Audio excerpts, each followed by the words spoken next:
Assalamualaikum warahmatullahi wabarakatuh. Apa kabar semuanya? Semoga dalam keadaan sehat walafiat. Amin ya robbal alamin. Tetap jaga kesehatan, tetap jaga stamina, dan pastinya stay at home. Pada video pembelajaran kita kali ini, kita akan membahas KD yang kedua, yaitu pengetahuan dasar pemetaan. Pada video pembelajaran kita kali ini, kita akan membahas fungsi dan tujuan pembuatan peta. Dan kita akan menjabarkan satu persatu dari fungsi pembuatan peta. Peta secara umum berfungsi untuk mengetahui atau menentukan lokasi yang dicari dan juga mendapatkan informasi tentang suatu wilayah, tentang suatu objek, lokasi, ataupun suatu tempat. Berikut beberapa fungsi peta.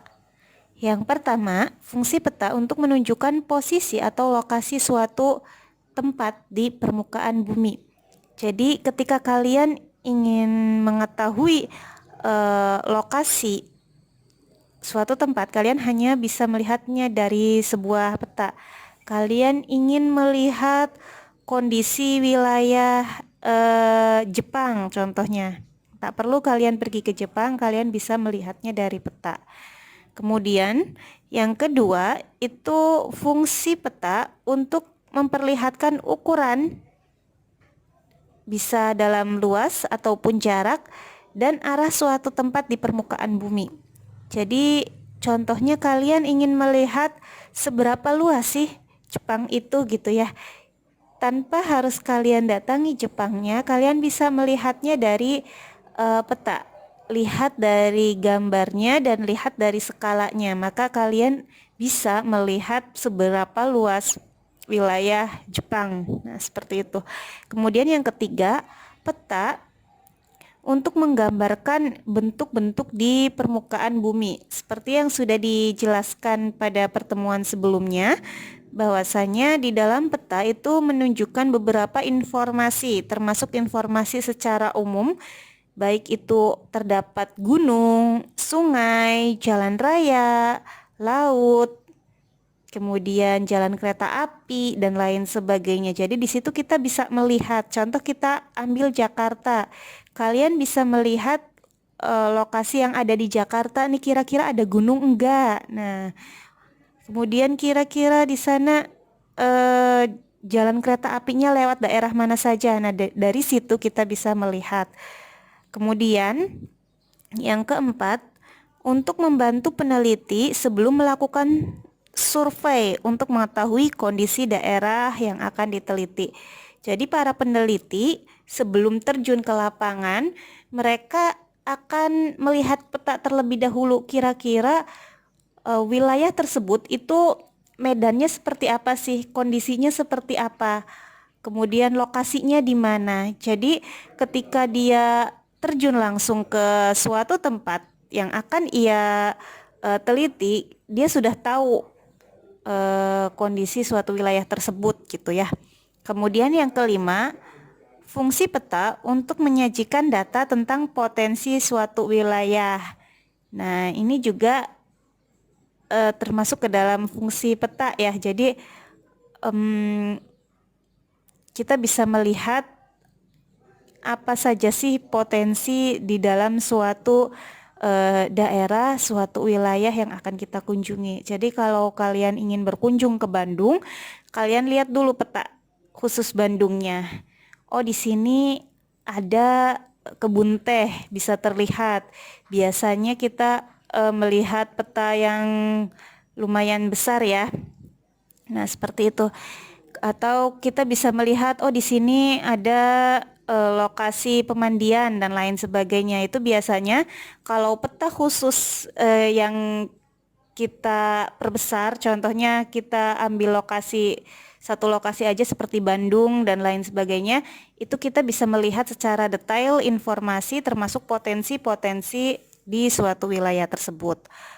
Dan yang selanjutnya, sebagai alat untuk menjelaskan rencana-rencana yang diajukan. Jadi lebih ke tadi ya, seperti survei. Kita ingin melakukan sebuah pembangunan. Nah, sebelum melakukan pembangunan, kita survei terlebih dahulu, kemudian kita rancang. Kira-kira nih membangun pusat perbelanjaan yang enak di mana? Tempatnya yang strategis di mana? Nah, seperti itu ya. Kemudian yang terakhir, sebagai alat untuk mempelajari hubungan timbal balik antar fenomena. Jadi contohnya eh, di Jakarta, di Jakarta terjadi fenomena banjir nih. Kalian bisa melihatnya dari peta. Oh, ternyata eh, Jakarta itu memiliki ketinggian suatu tempatnya rendah, sedangkan di sampingnya itu ada wilayah Kota Bogor, itu dia merupakan dataran tinggi. Oh, pantes di Jakarta sering terjadinya banjir karena dia wilayah dataran rendah. Nah, seperti itu. Jadi menghubungkan fenomena geosfer bisa menggunakan sebuah peta. Selanjutnya, tujuan pembuatan peta. Nah, pembuatan peta itu disesuaikan dengan kebutuhan seseorang. Namun, tujuan pembuatan peta pada umumnya adalah sebagai berikut. Yang pertama, sebagai tempat menyimpan informasi. Jadi, informasi tentang suatu wilayah itu kan terdapat dalam sebuah peta. Nah, biasanya itu digunakan sebagai alat untuk strategi perang. Nah, seperti itu. Jadi kalau misal perang, kita harus tahu informasi tentang wilayah yang akan kita serang. Nah, seperti itu ya. Contohnya mungkin di Israel ya, di daerah sana.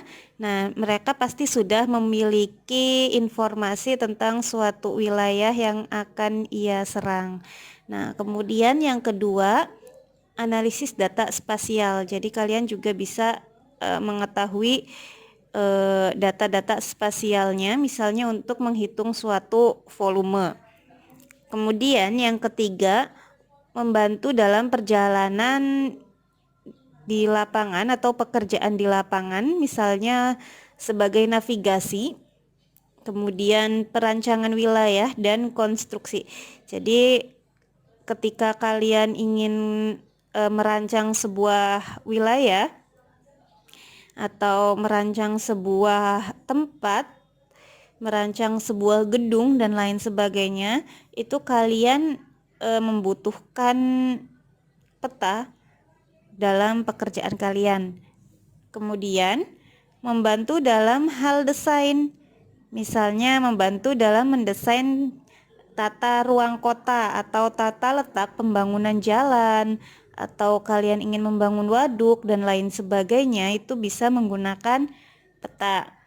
Selanjutnya itu membantu memberikan informasi terkait suatu wilayah. Nah, seperti itu. Sekian pembelajaran kita kali ini. Jika ada yang belum difahami, mari kita diskusikan bersama dan cari informasi secara lebih mendalam. Terima kasih. Jangan lupa subscribe. Wassalamualaikum warahmatullahi wabarakatuh.